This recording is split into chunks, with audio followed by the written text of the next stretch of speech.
Bom, meus irmãos, glória ao Salvador, né? Amém. Amém.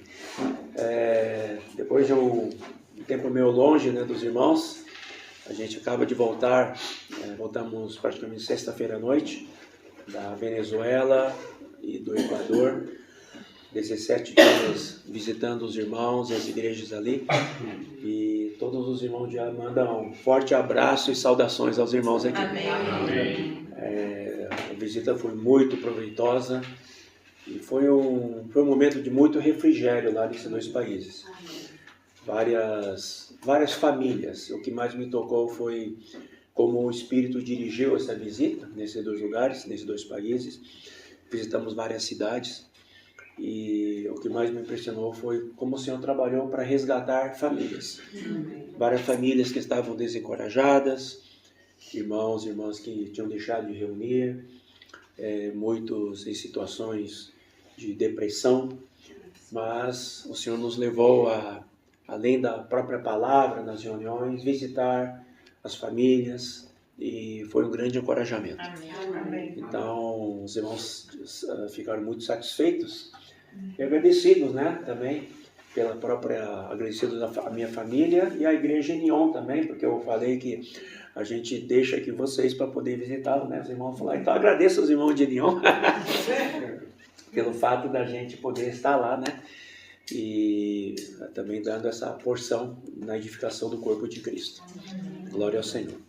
Muito bem, eu queria compartilhar com os irmãos, em cima deste tema que nós estamos cantando e desfrutando nos hinos, uma palavra que me chamou muita atenção em 2 hinos, que fala que nós não podemos resistir ao Senhor, resistir à pessoa de Cristo, quando Ele se apresenta a nós. A nossa relação com Cristo, ela não é uma relação legal, ela não é uma relação formal, e não pode ser. Porque uma relação legal, uma relação formal, ela não tem laços afetivos. Ela é uma coisa externa. Você faz porque tem que fazer. Você cumpre certos requisitos porque você é obrigado a cumprir. Nós não somos obrigados a amar Jesus. Agora, Ele foi obrigado a nos amar. Não é que foi obrigado a nos amar. Ele não podia deixar de nos amar. Por quê? Porque nós temos que perceber que todos nós aqui, sem exceção, nós estávamos mortos devido aos nossos pecados. Nós que fomos criados para Ele, nós que fomos feitos à imagem e semelhança de Deus, antes que nós nascêssemos, antes que nós existíssemos, até mesmo antes que nós passássemos a ter consciência da nossa existência, lá atrás, dentro vamos colocar assim, dentro da história, né? Nós já estávamos mortos em pecados, devido à própria humanidade ter pecado contra Deus por meio de Adão e de Eva, né? Como a primeira geração da humanidade criado à imagem e semelhança de Deus. Por que é importante nós sabermos disso? Eu gosto de dar o seguinte exemplo. Vários casos já a gente sabe disso, de mães que deram a luz um filho, e aí aquele filho lá no berçário, no hospital, foi roubado. Foi roubado e foi levado para outra família. Aquela outra família criou o filho, e ele pensando que aquilo eram os seus pais, sendo que eu não sabia que os que criavam ele eram, na verdade, ladrões que haviam roubado o seu filho. Logicamente que, entendam bem, esses que roubaram vão tratar bem o seu filho, entre aspas, que roubou, não é? Mas o dia em que esse filho descobre que aqueles lá não são seus pais, e que de repente chegam os seus pais de verdade, a relação com o pai verdadeiro, com a mãe verdadeira, não tem ligação. Ela não tem ligação, porque a ligação foi feita com os pais falsos. A ligação afetiva. Para ela criar a relação, essa criança ou esse jovem, criar a relação com os verdadeiros pais, vai levar um tempo. Mas esses verdadeiros pais buscaram pelo seu filho a vida toda. Pagaram o preço, pagaram o advogado, pagaram tudo e ficaram buscando por essa filha, por esse filho, a vida toda. Mas o filho que foi criado naquela família, ele não sabe do preço que os pais pagaram por ele ou por ela. Não valorizou, não valoriza, não entende? Quando os pais verdadeiros vêm, provavelmente vai falar assim, são meus pais já, mas com uma frieza muito grande. Por quê? Não tem laços afetivos. Até descobrir que os pais gastaram tudo que puderam, ou até mesmo não viveram, vamos colocar assim, não viveram a vida como devia, porque ficaram atrás do seu filho, não é verdade? Até que esse filho ou filha entendam o caso, vai demorar um pouco. Mas quando entender o grande amor dos seus pais, os verdadeiros pais por ele, aí ele vai cair em si, para ver que, de fato, ele não valorizou, porque ele ainda tinha laços afetivos com os outros pais. Mas sabendo que os outros pais nada mais eram que ladrões. Na verdade, não tinha nem ligação de sangue com ele. Tem um caso aí que está na mídia ocorrendo até hoje, né? Inclusive foi em Portugal, né? Lembra? De uma menininha pequena que sumiu, acho que ela era inglesa. Ela sumiu, né? Até hoje está sumida. E até hoje os pais estão a procurando. Até hoje. Tem esperança. Né? Tem esperança. Tem uma esperança de encontrá-la. Agora, será que ela vai reconhecer os pais? Será que ela vai dar o valor devido aos pais? Eu trago isso, irmãos, para a gente poder fazer um comparativo da nossa relação com Jesus. Da nossa relação com Deus. Muitas vezes nossa relação com Deus é uma relação fria. Como os irmãos estavam compartilhando aqui. Nós sabemos que Jesus morreu por nós, deu a sua vida por nós, mas nossa relação, nossa resposta para Ele é uma resposta fria. Por quê? Porque nós não sabemos o quanto que somos preciosos para Ele.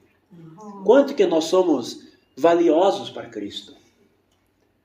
O Senhor criou a humanidade, hoje tem mais de quase 8 bilhões no mundo, 7 bilhões alguma coisa, tem muita gente aí. Todos eles, na verdade, estão debaixo do amor de Deus, porque Deus não criou por criar. Ele criou para que todos o conhecessem. Uma vez que nós somos feitos à imagem e semelhança de Deus. Nós não fomos feitos à imagem e semelhança de Satanás. Nós também não fomos feitos à imagem e semelhança do mundo. Nem fomos feitos para o pecado. Nós fomos feitos para a glória, para a justiça de Deus. Nós fomos feitos para a santidade. Nós fomos feitos para vivermos uma vida divina com Deus. Entende? Só que nós precisamos compreender. E como é que nós compreendemos isso? À medida que nós, de fato, conhecemos quem Jesus é para nós. Para a gente poder ser capturado por Jesus, cada dia, a ponto da gente tomar decisões de poder abandonar as coisas que nos atraem. Porque, irmãos e irmãs, nós não podemos negar, não podemos também mentir, porque nós somos atraídos por outras coisas. Tem muitas coisas deste mundo que nos atraem. Mas quem que coloca essas coisas para nos atrair? É nosso pai falso. É o pai da mentira. Satanás é o pai da mentira. Agora, será que ele nos separou de Deus por amor a nós? Não. Ele nos separou de Deus para que nós não fôssemos úteis a Deus. Para frustrar o plano de Deus. Deus tem um plano para cada um de nós. Mas nós somos roubados. Entende? Quando a gente percebe que a gente foi roubado, e percebe de fato que nós não pertencemos a quem nos roubou, nós temos que ter uma reação imediata. Eu não quero relação mais com essa pessoa. Eu quero me unir com o meu verdadeiro pai e minha verdadeira mãe. Com os meus verdadeiros pais, né? Com aquele que deu a sua vida por nós, como nós cantamos neste hino e nessa mesa do Senhor que nós partimos, é o sinal, graças a Deus, que toda semana nós estamos aqui sendo lembrados. Eu morri por você. Eu sou o que verdadeiramente te ama. A ponto de eu descer da minha glória, descer do trono de glória nos céus, viver uma vida humana por 33 anos e meio, conhecer a realidade do que vocês vivem, né? Isso o Senhor Jesus, é como o Senhor Jesus falando para nós, a fim de poder te resgatar, trazer de volta para casa. Talvez você não está reconhecendo a casa, porque você foi levado para outra casa. E as coisas da outra casa ainda te atraem, você está acostumado com aquela comida. Então você não sabe como comer essa nova comida dessa casa nova, que é a casa com Cristo. Mas não tem problema, o Senhor é paciente. Ele é paciente para se mostrar para mim e para você. Ele é paciente para poder dizer assim, não há problema, você não é atraído, mas eu vou te atrair ainda. Eu vou me mostrar para você quanto eu te amo. Eu vou me mostrar para você quanto você é precioso para mim. Então isso pode levar um tempo. Mas à medida que nós conhecemos Jesus, de fato, não na doutrina, não no conhecimento, mas na nossa intimidade com Cristo, a gente vai tomando atitudes e reações de abandonar tudo aquilo que rouba o nosso coração de Cristo. Porque nosso coração ainda é roubado. Nossas emoções ainda são roubadas. Nossa mente ainda é roubada. Compreende o que eu estou dizendo? Uma pessoa que foi levada por terroristas, por exemplo, ela vai viver debaixo ainda do certo terror. Ela foi criada naquele ambiente, ela não sabe o que é outro ambiente. Quando vem um ambiente novo, um ambiente saudável, ela não conhece, ela não até identificar aquilo leva um tempo. Então por isso que muitas vezes a nossa reação para com Deus também ela é um pouco lenta. Enquanto que outros têm uma reação mais rápida. Por quê? Porque tiveram um encontro marcante com Cristo. Tiveram um encontro marcante com Deus. Reconheceram de fato quem era Jesus para ele. O que eu quero deixar aqui hoje para nós, irmãos e irmãs, é que nós precisamos conhecer mais profundamente quem Jesus Cristo é para nós. Amém.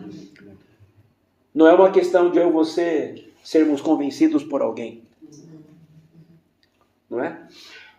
Quando Jesus ele andou com discípulos, em Mateus 13, depois vocês podem ler lá, vamos ler em Mateus 13, versículos que muitos já conhecem.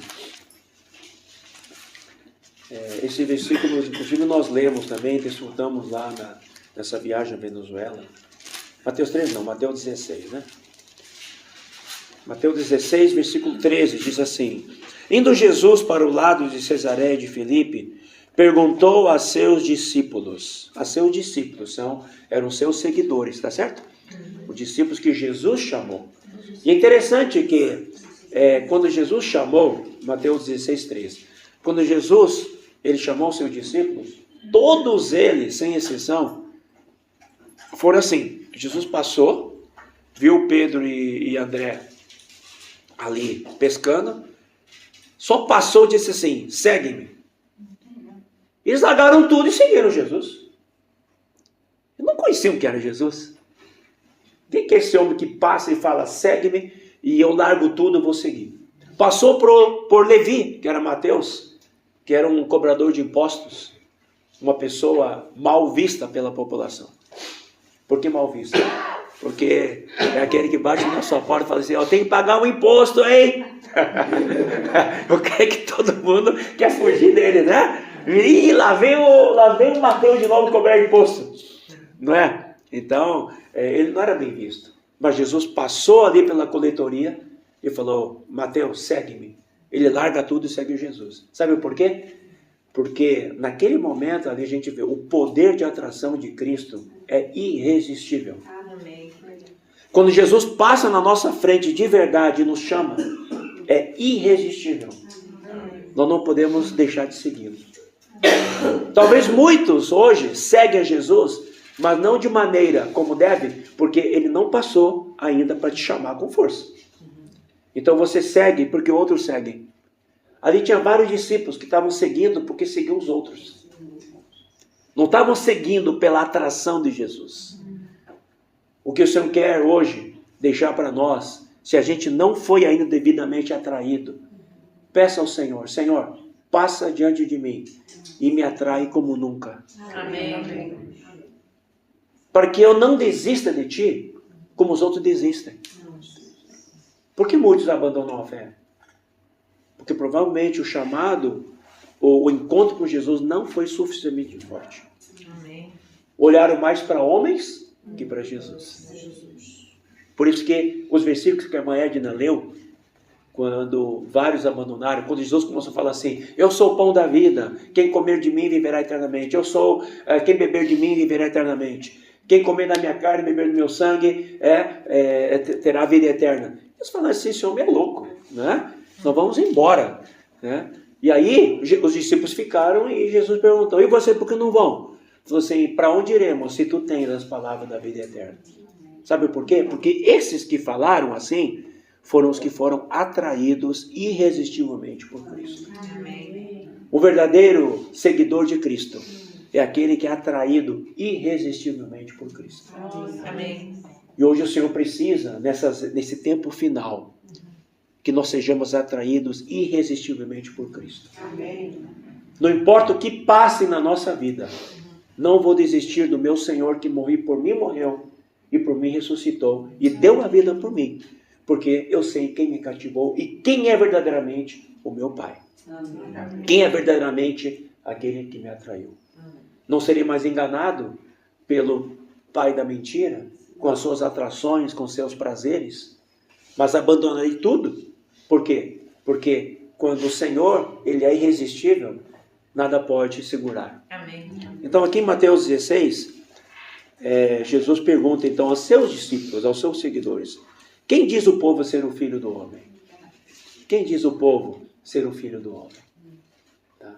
Aí eles responderam, uns dizem João Batista e outros Elias, e outros Jeremias, ou algum dos profetas. Isso é o que Jesus perguntou primeiro. O Senhor foi muito específico ao perguntar, porque ele queria saber o que as pessoas diziam dele. Como é que os outros conheciam? E conheciam de maneira muito superficial, pelo que ele fazia, não pelo que ele era.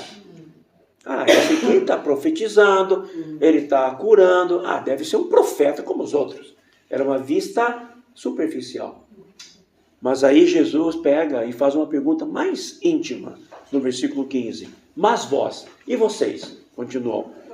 Quem dizeis que eu sou? Agora eu não quero mais saber do que os outros estão falando. Eu não quero saber o que os outros pensam, eu quero saber de você. Eu quero saber de você, Marlene. Eu quero saber de você, Eduardo. Eu quero saber de você, Celestina. De você, Edna. De você, Antônio. O que eu sou para você? Quem você diz que eu sou para você? Então isso requer o quê? Um conhecimento íntimo de Cristo. O nosso conhecimento dele é o que nos faz andar mais perto ou mais longe. Se eu conheço mais profundamente, mais íntimo, quão precioso ele é, eu vou me aproximar dele.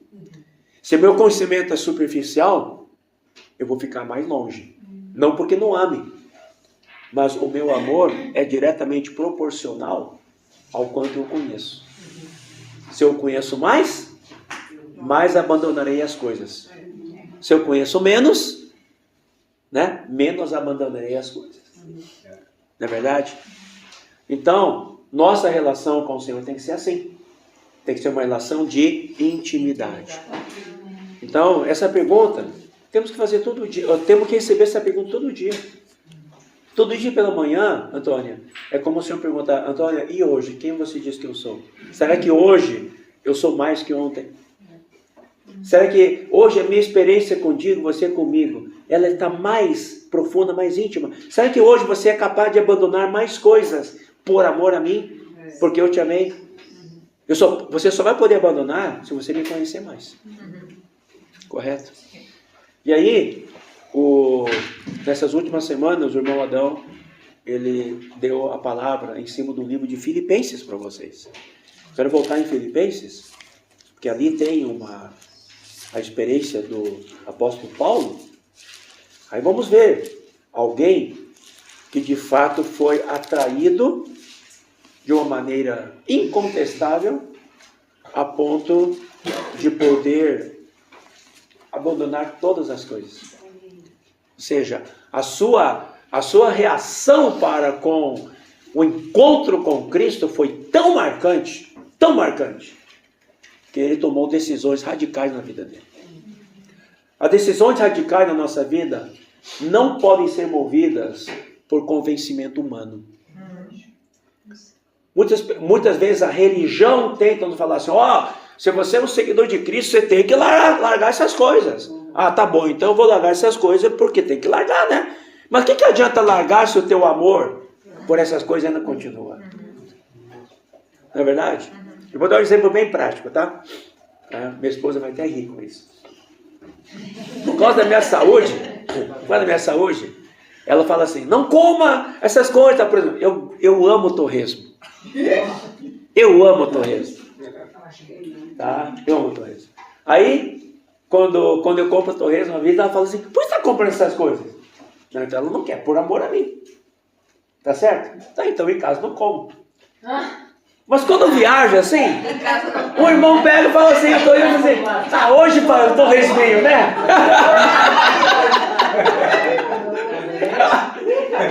Não, os irmãos lá, tem torresmo, opa, um torresminho, né? Igual Equador, Venezuela, né? Lá tem torresmo. Então, você gosta de torresmo? Eu gosto, mas eu não vou comer não, porque não. Mas, deixa eu experimentar um pedacinho, né? Então, um pedacinho e tal. É engraçado, porque eu amo isso. Eu sei que isso, se eu comer muito, faz bem, lógico. Né?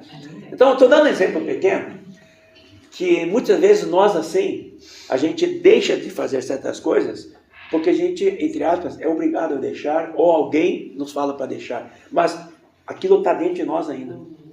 A gente não deixa, porque eu estou convencido que tenho que deixar. É porque alguém me convenceu. Mas no momento eu sei que aquilo não faz bem para mim, porque eu encontrei algo melhor, eu mesmo vou deixar.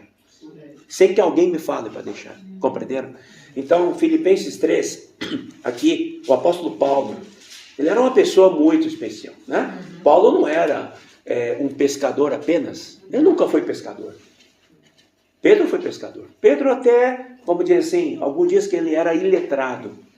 Porque vivia no campo, era um pescador ali, ele nunca fez escola, provavelmente, ou não fez faculdade, provavelmente. Né? Paulo não, Paulo já era uma pessoa letrada, ele foi educado aos pés do melhor, do mais sublime sacerdote da época, que era Gamaliel, foi educado aos pés de Gamaliel.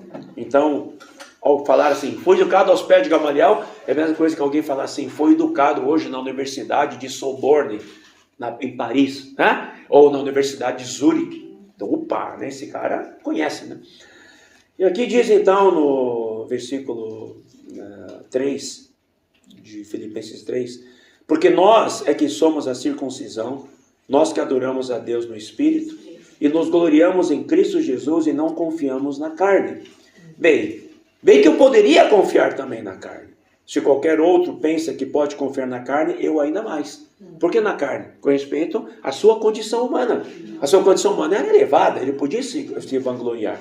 Aí ele fala, começa a dar o currículo dele. Circuncidado ao 8º dia, da linhagem de Israel, da tribo de Benjamim, hebreu de hebreus, quanto à lei, fariseu, que era o mais radical e ortodoxo, quanto ao zelo, perseguidor da igreja, mostrando que quando ele era determinado para uma coisa, ele fazia, porque estava convencido que a igreja era uma ameaça para Deus. Então a igreja era uma blasfêmia dentro do que ele entendia, né?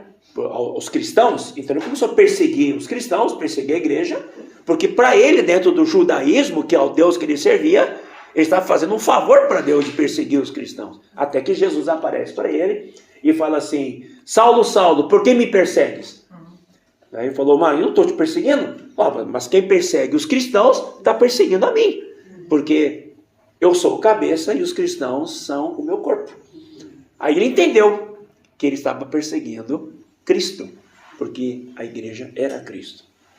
Daí fala, quanto ao zelo, perseguidor da igreja. Quanto à justiça que há na lei, irrepreensível. Imagina, ele era irrepreensível contra a justiça na lei.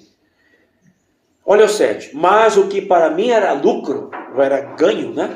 Isso considerei perda por causa de Cristo.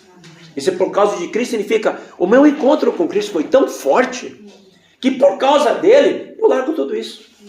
Não vou mais me gabar de que sou hebreu dos hebreus, sou fariseu, sou irrepreensível na lei, sou isso, sou aquilo. Por quê? Porque quando encontro algo melhor, o que não é mais bom, eu largo. Porque encontrei algo melhor. Esse algo melhor me atraiu. Aí a grande pergunta é Jesus o melhor para você? É Jesus o mais atraente para você?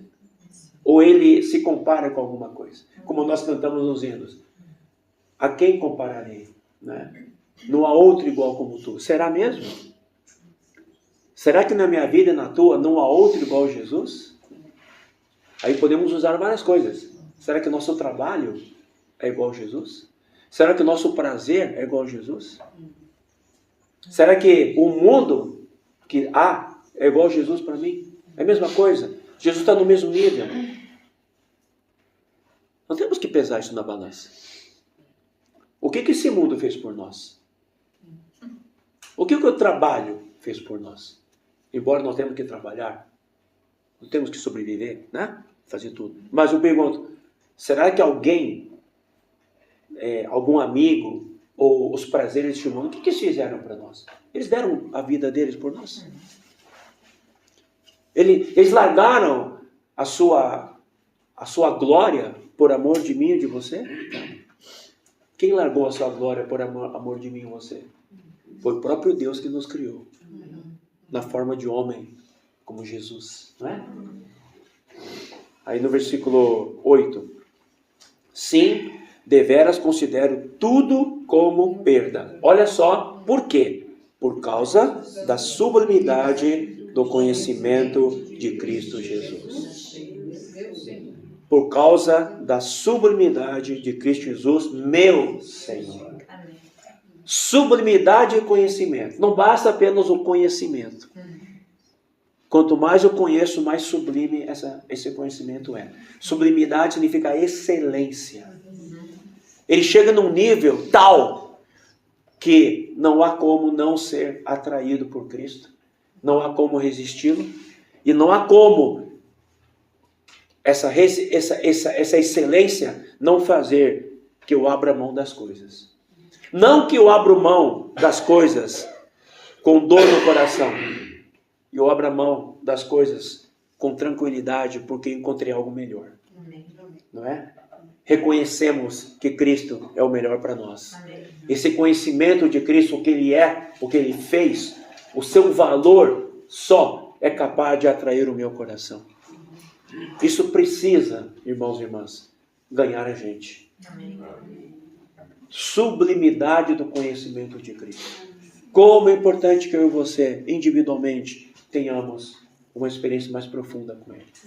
Conhecê-lo mais profundamente e conhecê-lo mais elevadamente. Quanto mais o conhecermos, não é preciso ninguém falar. Você mesmo vai tomar a decisão de largar as coisas que tomam o nosso coração. Se a gente larga alguma coisa que toma o nosso coração, esse vazio que teoricamente criou-se vai ser preenchido com quem? Com Cristo. E nada melhor que ser preenchido com Cristo. Porque quanto mais preenchido com Cristo, mais a gente vai ver quão bom é uma vida com Cristo. Porque a nossa vida muda. Nós somos transformados. Como você acabou de dizer, irmã Marlene, na sua experiência com a sua irmã, por que a sua família ela é fria? Porque, com certeza, não tem Cristo no meio. Por que você ama enquanto que a sua irmã não? Porque você tem um elemento dentro que se chama Cristo e Cristo é fonte do amor. Amém. Você não ama porque você é melhor que ela, mas porque entrou algo em você que produz o amor em você. Amém. Por exemplo, nós somos frios. Quando você está com frio, você tem várias opções para você se esquentar. Primeiro, se agasalhar melhor, né? Mas espontaneamente, se tiver uma fogueira ali acesa em algum lugar, não é que você vai se aproximar dela ou não? Sim. Né? Você vai se aproximar da fogueira. Porque você está com frio. E ao se aproximar da fogueira, o que vai acontecer com o seu frio? Vai embora. Aí você vai se esquentar. Não é? Quando a gente se aproxima do Senhor Jesus, esse mesmo calor do amor dele por nós nos cativa, nos aproxima dele. Agora, quando a gente se afasta dele, o que acontece? Se esfria de novo. Não que a gente deixe de amá-lo. A gente continua amando, mas é um amor mais frio. Certo? Por isso é necessário o quê? Aproximação. Aproximação. Quanto mais nos aproximamos do Senhor, mais nosso amor também por Ele aumenta. Porque a gente sente o amor dele por nós também. Por isso, irmãos e irmãs,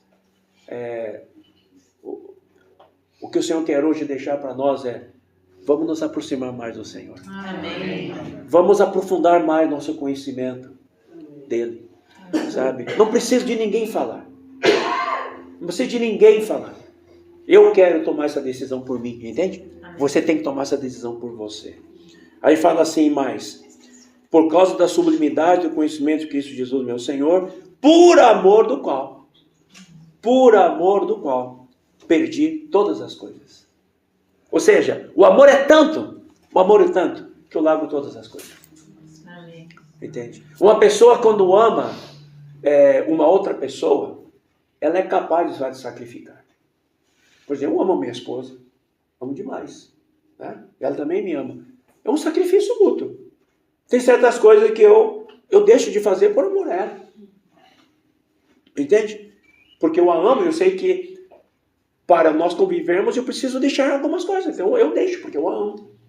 O amor nos faz abandonar várias coisas. Temos que saber ceder, não é? Exatamente. Por amor de Cristo, porque nós o amamos de tal maneira, porque Ele nos amou primeiro, eu então eu perco todas as coisas. E ainda mais, e as considero como refúgio. Refúgio significa, no termo original aqui, esterco. Esterco, né? Esterco de vaca.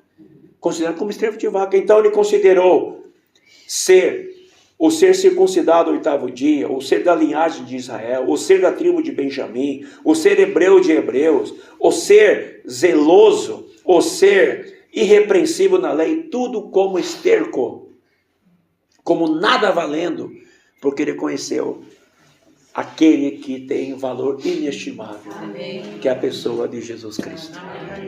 Por quê? Porque a lei nada fez por ele. Pelo contrário, ele fez tudo pela lei. Mas Cristo, nós nada fazendo por ele. Ele se deu tudo por nós. Para nos trazer de volta ao Pai. Agora nós temos que conhecer a casa do Pai. Temos que conhecer o coração do Pai. Temos que conhecer o amor desse nosso amado Senhor Jesus que nos resgatou. Não é verdade? E aí o versículo 9 termina. E ser achado nele, não tendo justiça própria que procede de lei, senão a que é mediante a fé em Cristo, a justiça que procede de Deus baseada na fé. Então, o conhecimento de Cristo, ele nos leva a tomar decisões muito espontâneas. E isso requer que ele se apresente cada vez mais a nós. E a palavra de Deus, por exemplo, estamos lendo aqui a palavra, é a palavra que está nos trazendo essa luz. A palavra de Deus ilumina. E quando nos ilumina, ela também nos cativa. Ela também nos atrai. Amém? Para terminar, quero ler com vocês Lucas.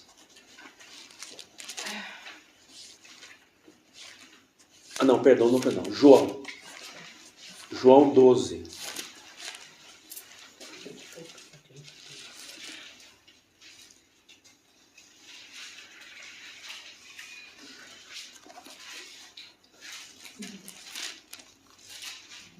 Peraí. João 12. João 12, 32.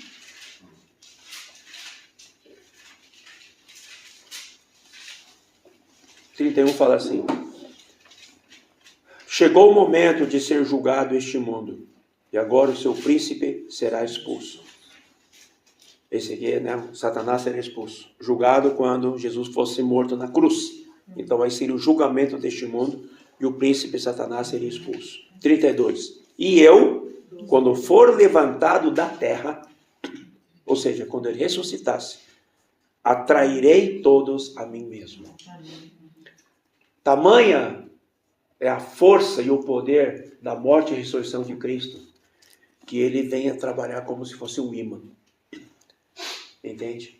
Aqueles que têm alguma coisa ali que pertence a Cristo será atraído.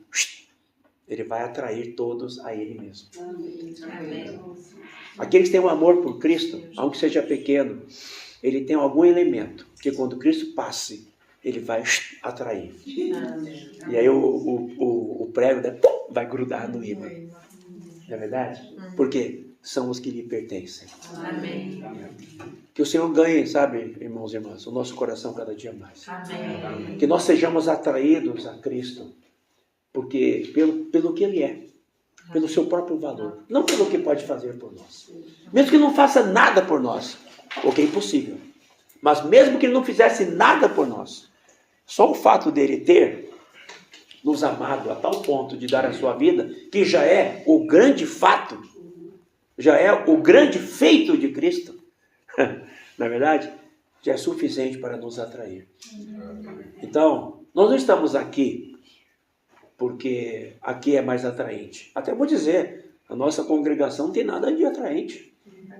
Não temos os melhores cantantes, não temos os melhores tocadores, não temos shows aqui, não temos luzes, não temos parede preta, não temos, né? Não temos nada. Só uma coisa que temos aqui, Amor. temos somente Cristo. Amém. Só Cristo aqui Amém. para nos atrair. Só Ele nos basta. Hoje muitas pessoas estão atrás de shows. Querem mostrar atrás de shows, de emoção e tal. E eu pergunto, será que estão sendo atraídos por Cristo? Nós não podemos ser enganados. Não. Entendeu? Muita gente fala, poxa, mas aquele lugar lá tem 5 mil, tem 6 mil, está lotado. Mas eu pergunto, estão ali atraídos por Cristo ou atraídos por alguma outra coisa? Eu não quero ser atraído por outra coisa. Amém. Cristo não precisa de outra coisa para que sejamos atraídos. Se ele mesmo, com seu valor, não for suficiente para nos atrair, então tem alguma coisa errada com ele, né? Mas não é verdade. O valor dele é tão grande que nós somos atraídos. Às vezes, por exemplo, eu vou dar um exemplo aqui. Vocês conhecem esses jogadores de futebol que são bem pagos, né? Neymar, um Ronaldo, um Messi. Tal. Aí você vai ver lá, né? A esposa casou com ele, né? Desculpa falar assim, ele feio e a esposa, aquela musa, aquela mulher bonita. Aí eu fico perguntando, será que casou por amor mesmo? Ou casou por... Não é? Não é verdade? O que atraiu aquela mulher a ele? Foi de fato ele, pelo que ele é? Se ele fosse uma pessoa ali, um jogador de várzea, né? Lá no Rio de Janeiro, de várzea, né? Lá no Jubaí, lá no interior de Minas, lá que nem conhece. Será que seria atraído por esse valor? Não. Entende como é que é? Então, muitas vezes, as pessoas são atraídas por Cristo, não pelo que Cristo é, mas porque ele tem um show, ali tem um bom cantador, tem um bom pregador, tem cara que convence. Mas ali, será que é Cristo mesmo? Na hora que aquilo acabar, ele vai ficar com Cristo? Hoje nós temos que ser atraídos somente pelo valor de Cristo. Não é verdade? Então, que o Senhor ganhe o nosso coração. Eu queria deixar essas palavras de encorajamento a vocês. Amém. Primeiro, aquela pergunta que Jesus pergunta: quem vocês dizem que eu sou para você? Segundo, estamos sendo atraídos a Cristo só pelo valor dele mesmo? Não é verdade? Terceiro, vamos aprofundar nosso conhecimento com ele. Amém. Quanto mais conhecermos a Cristo na nossa intimidade, no nosso dia a dia, nas nossas experiências pessoais, mais nós espontaneamente vamos deixando as coisas do mundo. Vamos deixando aquilo que não é mais atração. Tá certo? Espontaneamente. E isso mostra claramente o poder de atração que este nosso amado Senhor, que por nós morreu e ressuscitou, que foi ali na cruz por você e por mim, valem para nós. Amém? Amém. Louvado seja o Senhor. Amém. Amém.